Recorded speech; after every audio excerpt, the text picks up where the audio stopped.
ಪೌರ ಕಾರ್ಮಿಕರು ಈ ಸಮಾಜದಲ್ಲಿ ಬಹಳ ಕ್ಲಿಷ್ಟಕರವಾದಂಥ ಕೆಲಸವನ್ನು ಮಾಡ್ತಕ್ಕಂಥವ್ರು. 100ಕ್ಕೆ 90 ಭಾಗ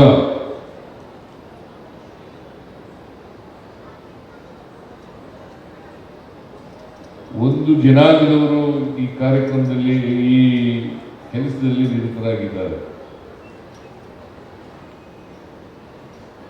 ಈ ಕೆಲಸವನ್ನ ಬಸವಣ್ಣವರು ಹೇಳದಂತೆ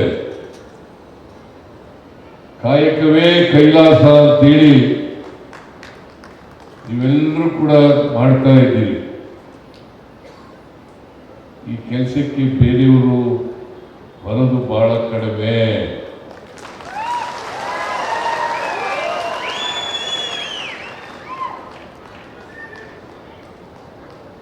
ಆದ್ರಿಂದ ನೀವು ನಗರ ಪಾಲಿಕೆಗಳಲ್ಲಿ ಕೆಲಸ ಮಾಡಲಿ, ಪುರಸಭೆಗಳಲ್ಲಿ ಕೆಲಸ ಮಾಡಲಿ, ನಗರ ಪಾಲಿಕೆಗಳಲ್ಲಿ ಕೆಲಸ ಮಾಡಲಿ, ಗ್ರಾಮ ಪಂಚಾಯಿತಿಗಳಲ್ಲಿ ಕೆಲಸ ಮಾಡಲಿ, ಇಲ್ಲೇ ಮಾಡಿದ್ರು ಕೂಡ ನಿಮ್ಮ ಸಮಸ್ಯೆಗಳನ್ನು ಬಗೆಹರಿಸತಕ್ಕಂಥದ್ದು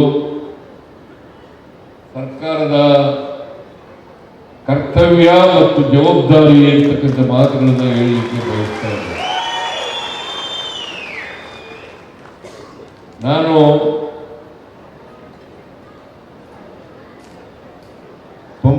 ರಿಂದ 99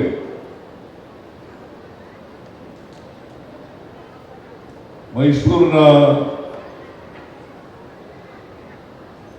ಕರ್ನಾಟಕದ ಸಚಿವನಾಗಿದ್ದೆ.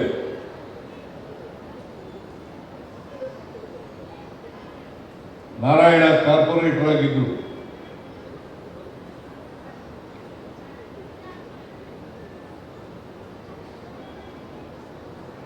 ಪೌರ ಕಾರ್ಮಿಕರಲ್ಲಿ ಇಡೀ ರಾಜ್ಯದಲ್ಲಿ, ಹೊಸ ದೇಶದಲ್ಲಿ ಅಂತ ಹೇಳಬಹುದು, ಮೈಸೂರು ನಗರ ಪಾಲಿಕೆಯ ಮೊದಲನೇ ಮೇಯರ್ ಆದವರು ಯಾರಾದರೂ ಇದ್ರೆ ಅದು ಶ್ರೀ ನಾರಾಯಣ ಅವರು ಅಂತಕ್ಕಂಥ ಮಾತುಗಳನ್ನು ಹೇಳಲಿಕ್ಕೆ ಬಯಸ್ತಾರೆ. ಶ್ರೀ ನಾರಾಯಣ ಅವರನ್ನ ಮೇಯರ್ ಮಾಡಲಿಕ್ಕೆ ಬಹಳ ಶ್ರಮಪಟ್ಟು ಅವತ್ತು ಮೇಯರ್ ಮಾಡದು ಅಂತಕ್ಕಂಥ ಮಾತುಗಳನ್ನು ತಮಗೆ ತಿಳಿಸಲಿಕ್ಕೆ ಬಯಸ್ತಾರೆ. ಇನ್ನೂ ಒಂದು ಹೆಜ್ಜೆ ಹೋಗಿ ನಾನು ಮೈಸೂರಿನ ಉಸ್ತುವಾರಿ ಸಚಿವನಾಗಿದೆ, ಮೈಸೂರು ಜಿಲ್ಲೆ ಉಸ್ತುವಾರಿ ಸಚಿವನಾಗಿದೆ. ಆಗ ದಸರಾ ಮಹೋತ್ಸವ ನಡೀತಾ ಇತ್ತು, ಈಗಲೂ ನಡೀತಾ ಇದೆ. ನಾರಾಯಣರವರು ಮೇಯರ್ ಆಗಿದ್ರು. ನೋಡಪ್ಪ, ನಿಮ್ಮ ಜನ ಇಲ್ಲಿವರೆಗೆ ಆನೆ ಲದ್ದಿ, ಕುದುರೆ ಲದ್ದಿ ಎತ್ತಕ್ಕಂಥ ಕೆಲಸ ಮಾಡ್ತಾರೆ. ನೀನು ಇವತ್ತು ದಸರಾದಲ್ಲಿ ಕುದುರೆ ಮೇಲೆ ಕೂತ್ಕೊಂಡು ಮೆರವಣಿಗೆ ಆಗಬೇಕು ಅಂತ ಹೇಳಿದ ದಸರಾ.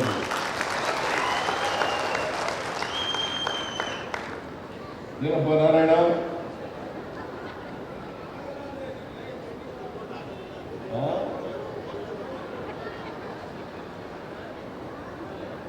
ಅದೇ ಮೊದಲು ಅವತ್ತಿನಿಂದ ಪ್ರಾರಂಭ ಆಯಿತು. ಈಗ ಮೇಯರ್ಗಳಾದವರೆಲ್ಲ ಕುದುರೆ ಮೇಲೆ ಮೆರವಣಿಗೆ ಹಾಕ್ತಾರೆ. ಮೊದಲನೇ ಮೆರವಣಿಗೆ ಆದವರು ನಿಮ್ಮ ಸಹಪಾಠಿ ನಾರಾಯಣರವರು. ಆಮೇಲೆ ಮಾಡಿದ ಮೇಲೆ ಶ್ರೀರಂಗಪಟ್ಟಣದಲ್ಲೂ ಕೂಡ ಪುರಸಭೆ ಅಧ್ಯಕ್ಷರಾದರು. ಬೇರೆ ರಾಜ್ಯದ ಬೇರೆ ಬೇರೆ ಭಾಗಗಳಲ್ಲೂ ಕೂಡ ಆಗಿರ್ಬೋದು. ಆದರೆ ಮೊದಲನೇ ಬಾರಿ ಮೇಯರ್ ಆದದ್ದು ಇಡೀ ದೇಶದಲ್ಲಿ ನಾರಾಯಣ ಅವರು ಅಂತಕ್ಕಂಥದ್ದನ್ನ ಮರೀಲಿಕ್ಕೆ ಸಾಧ್ಯ ಇಲ್ಲ. ನಾರಾಯಣ ಅವರು ಸುಮಾರು 40 ವರ್ಷಗಳಿಗೂ ಹೆಚ್ಚು ಕಾಲ ಪೌರ ಕಾರ್ಮಿಕರನ್ನು ಸಂಘಟನೆ ಮಾಡ್ತಕ್ಕಂಥ ಕೆಲಸವನ್ನು ಮಾಡ್ಕೊಂಡು ಬಂದಿದ್ದಾರೆ. ಅದಕ್ಕೆ ನಾನು ಮುಖ್ಯಮಂತ್ರಿ ಆದಮೇಲೆ ಅವರನ್ನ ಕರ್ಮಚಾರಿಗಳ ಆಯೋಗ ಅದರ ಅಧ್ಯಕ್ಷರನ್ನಾಗೂ ಕೂಡ ಮಾಡಿದ್ದೆ. ಯಾವಾಗ ನಾನು ಭೇಟಿಯಾದರೂ ಕೂಡ ಬಹಳ ಅಪರೂಪ ಭೇಟಿಯಾಗೋದು. ಯಾವಾಗ ಭೇಟಿಯಾದರೂ ಕೂಡ ಪೌರ ಕಾರ್ಮಿಕರ ಸಮಸ್ಯೆಗಳನ್ನೇ ಪ್ರಸ್ತಾಪ ಮಾಡ್ತಾರೆ ಹೊರತು ಬೇರೆ ವಿಚಾರಗಳನ್ನ ಪ್ರಸ್ತಾಪ ಮಾಡಲ್ಲ.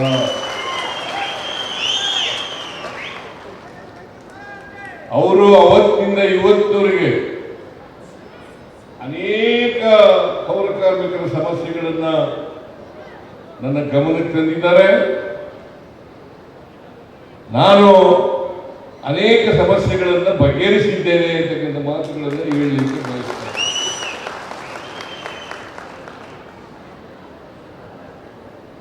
ಪೌರ ಕಾರ್ಮಿಕರು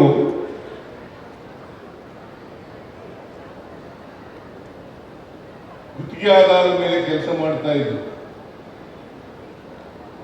ಗುತ್ತಿಗೆ ಆಧಾರದ ಮೇಲೆ ಅವರನ್ನ ಗುತ್ತಿಗೆಯನ್ನು ರದ್ದು ಮಾಡಿ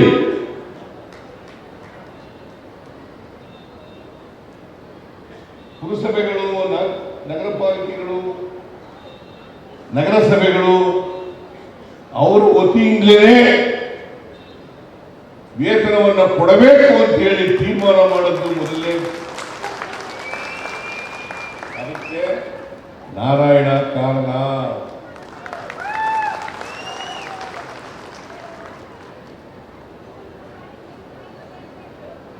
ಆಮೇಲೆ ನಾವು ಪೌರ ಕಾರ್ಮಿಕರಿಗೆ ಊಟದ ವ್ಯವಸ್ಥೆಯನ್ನು ಮಾಡತಕ್ಕಂಥ ಕೆಲಸವನ್ನು ಮಾಡೋದು. ಬೆಳಗಿನ ಉಪಹಾರ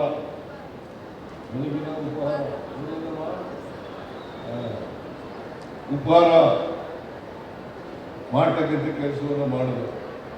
ಮೈಸೂರಿನಲ್ಲಿ 524 ಮನೆಗಳನ್ನ ಪೌರ ಕಾರ್ಮಿಕರಿಗೆ ಮಾಲೀಕರನ್ನಾಗಿ ಮಾಡತಕ್ಕಂಥ ನಿರ್ಣಯವನ್ನು ತಗೊಂಡು ಅದಕ್ಕೂ ನಾರಾಯಣ ಕಾರಣ.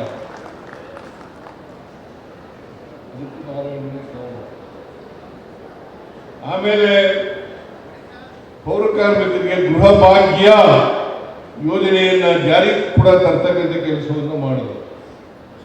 ಇವತ್ತು ಪೌರ ಕಾರ್ಮಿಕರಿಗೆ ಮನೆಗೆ ನಮ್ಮ ಸರ್ಕಾರ 6.5 ಲಕ್ಷ ರೂಪಾಯಿಗಳನ್ನು ಕೊಡ್ತಾ ಇದೆ. ಫ್ರೀಯಾಗಿ, ಉಚಿತವಾಗಿ, ಫ್ರೀ ಅನ್ನೋದು ಇಂಗ್ಲಿಷ್ ಪದ, ಉಚಿತವಾಗಿ. ಆಮೇಲೆ ಪೌರ ಕಾರ್ಮಿಕರು ಅವರಿಗೆ ಗುತ್ತಿಗೆ ಆಧಾರದ ಮೇಲೆ ಕೊಡ್ತಾ ಇರಲಿಲ್ಲ, ಕಾಂಟ್ರಾಕ್ಟ್ಗಳು ಕೊಡ್ತಾ ಇದ್ರು. ಅವ್ರು ಸರಿಯಾಗಿ ಸಂಬಳ ಕೊಡ್ತಿರ್ಲಿಲ್ಲ, ವೇತನ ಕೊಡ್ತಾ ಇರಲಿಲ್ಲ.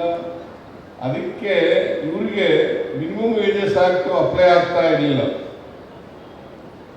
ಮಿನಿಮಮ್ ವೇಜಸ್ ಆಕ್ಟ್ ಪ್ರಕಾರ 7,000 ರೂಪಾಯಿ ಇದ್ದಂಥ ಸಂಬಳವನ್ನ 17,000 ರೂಪಾಯಿಗಳಿಗೆ ಮಾಡಬಹುದು. ಸಿದ್ದರಾಮಯ್ಯ ಹೌದಲ್ಲ?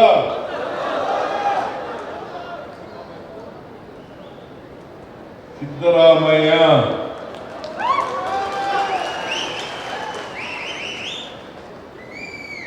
ಮತ್ತೆ ಪೌರ ಕಾರ್ಮಿಕರು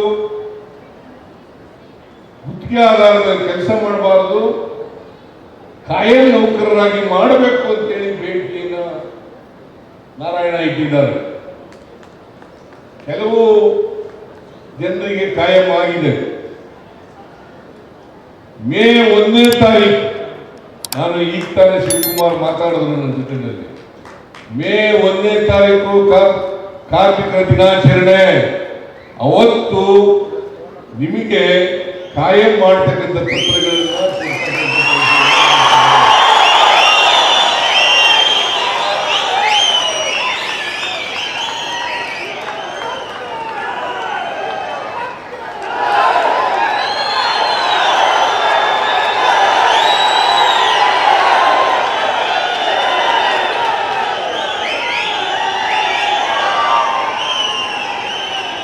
ಯಾಕಂತಂದ್ರೆ ನೀವು ಸ್ವಚ್ಛ ಮಾಡ್ತಕ್ಕಂಥ ಕೆಲಸ ಮಾಡ್ತಕ್ಕಂಥವ್ರು